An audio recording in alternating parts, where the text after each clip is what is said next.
CM ಚಿನ್ನದ ಪದಕಕ್ಕೆ ಆಯ್ಕೆಯಾದಂತಹ police ಇನ್ಸ್ಪೆಕ್ಟರ್ಗೆ Lokayukta ಅಧಿಕಾರಿಗಳು ಶಾಕ್ ಕೊಟ್ಟಿದ್ದಾರೆ. ಲೋಕಾಯುಕ್ತ ದಾಳಿ ವಿಚಾರ ತಿಳಿದು ಜೀಪ್ ಅನ್ನ ಮನೆಯಲ್ಲೇ ಬಿಟ್ಟು ಇನ್ಸ್ಪೆಕ್ಟರ್ ಪರಾರಿಯಾಗಿದ್ದಾರೆ.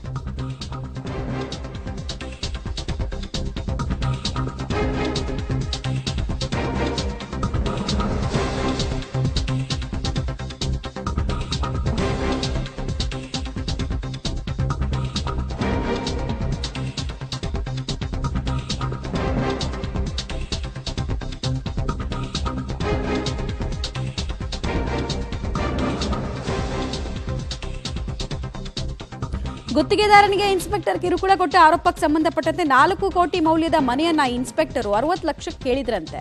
ಇಷ್ಟು ಮಾತ್ರ ಅಲ್ಲ, ಹಳೆ ಕೇಸು ಕ್ಲೋಸ್ ಮಾಡಿಸ್ಕೊಡ್ತೀನಿ, ಮನೆಯನ್ನು ಬರ್ಕೊಟ್ಬಿಡಿ, ನನಗೆ ಕೇಸ್ ಕ್ಲೋಸ್ ಮಾಡಿಸ್ಕೊಡುವಂತಹ ಜವಾಬ್ದಾರಿ ನಂದು ಅಂತೆಲ್ಲ ಆ ಗುತ್ತಿಗೆದಾರನ ಪತ್ನಿ ಜೊತೆಗೆ ಇನ್ಸ್ಪೆಕ್ಟರ್ ಕುಮಾರ್ ಮಾತನಾಡಿರುವಂತಹ ಆಡಿಯೋ ಲಭ್ಯ ಆಗಿದೆ.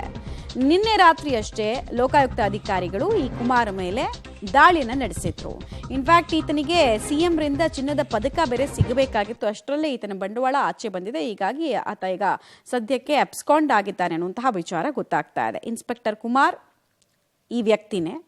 ಆಮೇಲೆ ಮನೆ ಹತ್ರ ಯಾವುದೇ ಯೂನಿಫಾರ್ಮ್ ಇಲ್ಲದೆ ಕೆಲ ವ್ಯಕ್ತಿಗಳು ನಾವು ಪೊಲೀಸು ಅಂತ ಅಂದ್ಕೊಂಡು ಬಂದು ಮನೆಯಲ್ಲಿದ್ದು ಅಲ್ಲಿ ಇದ್ದಂತಹ ಜನರನ್ನ ಹೆದರಿಸೋ ಕೆಲಸವನ್ನ ಕೂಡ ಮಾಡಿದ್ರಂತೆ. ಹಲೋ, ಹಾ ಸರ್ ಹೇಳಿ. ಮೇಡಮ್ ಹೇಳಿ, ಚೆನ್ನಾಗಿದ್ದೀರಾ ಮೇಡಮ್? ಹಾ ಸರ್ ಚೆನ್ನಾಗಿದ್ದೀನಿ. ಸಾರಿ, ಅದೇ ನೀವು ಕಮ್ಯುನಿಕೇಟ್ ಆಗ್ಲಿಲ್ಲ, ನಾವು ಕಮ್ಯುನಿಕೇಟ್ ಆಗ್ಲಿಲ್ಲ, ಅದಕ್ಕಾಗಿಲ್ಲ. ಹಾ ಸರ್. ನೀವೇ ಒಮ್ಮೆ ಬಂದಿದ್ದಾರೆ ಚೆನ್ನೈಗೌಡ್ರು. ಹಾ ಸರ್. ಆಯ್ತು ಮೇಡಮ್, ಅದೆಲ್ಲ ಮುಗಿಸ್ಕೊಡ್ತೀವಿ ಮೇಡಮ್. ನಾವು ಇವರೆಲ್ಲ ಒಂದು ಕಾಂಪ್ರಮೈಸ್ ಕ್ಲೋಸಿಂಗ್ ಬರ್ಕೊಡ್ತಾರೆ. ಹಾ ಸರ್.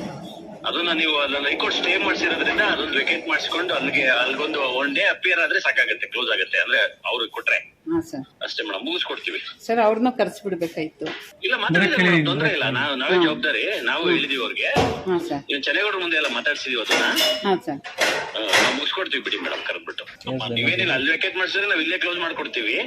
ಸರ್ ಅದೇ ಸರ್ ಕೇಸ್ ಎಲ್ಲ ನಾವು ಕ್ಲೋಸ್ ಮಾಡ್ಕೊಡ್ತೀವಿ. ಮಾಡ್ಕೊಡ್ತೀವಿ ಮೇಡಮ್, ಮಾಡ್ಕೊಡ್ತೀವಿ. ಹಾ ಸರ್. ಖಂಡಿತ ಮೇಡಮ್. ಇನ್ ಮಿಕ್ಕಿದೆಲ್ಲ ನಮ್ದೇ ಜವಾಬ್ದಾರಿ ವಹಿಸ್ಕೊಂಡಿದೀವಿ ಮೇಡಮ್. ಚೆನ್ನೈಗೌಡ್ರಿಗೆಲ್ಲ ಗೊತ್ತಿದೆ. ಹಾ ಸರ್. ಒಂದು ಇದೇ ಮಾಡಿ ಮಾಡಿಸ್ತಾ ಇದೀವಿ ಮೇಡಮ್. ಸರ್ ನಾನು ಚೆನ್ನೈಗೌಡ ಸರ್ ಮಾತಾಡ್ತೀನಿ. ಚೆನ್ನೈಗೌಡ್ರು ಹೇಳಿ. ಅದೇನೆ ಸರ್. ಅದೇ ಹೇಳಿದೆ ಮೇಡಮ್ಗೆ, ನಮ್ಮೂರಿಗೆ ನಾವೇ ಮಾಡ್ತಾರೆ ನಂದೇನೆ, ಬಟ್ ನಾನೇನು ನಂದು ಅಂತ ಹೇಳಿಲ್ಲ. ನಮ್ಮೂರಿಗೆಲ್ಲ ಮಾಡಿಸ್ತಾ ಇದೀವಿ ಮೇಡಮ್ ಅಂತ. ಕೇಸ್ ಎಲ್ಲ ಮುಗಿಸ್ಕೊಡ್ತೀವಿ ಬಿಡಿ, ಸಮಸ್ಯೆ ಇಲ್ಲ.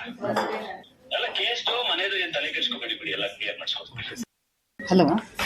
ಹಲೋ ನೋಡಿ, ಒಂದ್ ಕಡೆಗೆ ಆ ಗುತ್ತಿಗೆದಾರನ ಪತ್ನಿ ಜೊತೆಗೆ ಇನ್ಸ್ಪೆಕ್ಟರ್ ಮಾತಾಡಬೇಕಾದ್ರೆ ಇಬ್ರು ಕೂಡ ಯಾವುದೋ ಕೇಸಿಗೆ ರಿಲೇಟೆಡ್ ಆಗಿ ಮಾತುಕತೆಯನ್ನು ಸ್ಟಾರ್ಟ್ ಮಾಡ್ತಾರೆ. ಸೊ ಈ ಟೈಮ್ನಲ್ಲಿ ಆ ಕೇಸನ್ನು ಕ್ಲೋಸ್ ಮಾಡಿಬಿಡಿ, ಕೇಸನ್ನು ಕ್ಲೋಸ್ ಮಾಡಿಸ್ಕೊಡೋದಕ್ಕೆ ನಾನೇ ಜವಾಬ್ದಾರಿನ ವಹಿಸ್ಕೊಳ್ತೀನಿ ಅಂತೆಲ್ಲ ಇನ್ಸ್ಪೆಕ್ಟರ್ ತುಂಬ ಹಿತಾಸಕ್ತಿಯನ್ನು ಕಾಯುವಂತಹ ಕೆಲಸವನ್ನು ಮಾಡ್ತಿರೋದು, ಆಮೇಲೆ ತುಂಬ ಇನಿಷಿಯೇಟಿವ್ ತೆಗೆದುಕೊಳ್ಳುವಂತಹ ಕೆಲಸವನ್ನು ಮಾಡ್ತಿರೋದು ಗೊತ್ತಾಗುತ್ತೆ ಆಡಿಯೋದಲ್ಲಿ.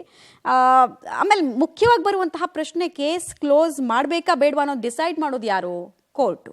ಇವ್ರು ಹೆಂಗೆ ಡಿಸೈಡ್ ಮಾಡಿಕೊಡ್ತಾರೆ? ಅದಕ್ಕೆ ನಾವು ಅವಾಗವಾಗ ಹೇಳೋದು, ಪೊಲೀಸ್ ಸ್ಟೇಷನ್ ಅನ್ನೋದು ಸೆಟಲ್ಮೆಂಟ್ ಸೆಂಟರ್ಗಳಾಗಿ ಪರಿವರ್ತನೆ ಆಗಿದೆ. ಇದೇ ಕಾರಣಕ್ಕೆ ಕಾನೂನು ಸುವ್ಯವಸ್ಥೆ ಹಾಳಾಗಿ ಹೋಗಿರೋದು ಅಂತ.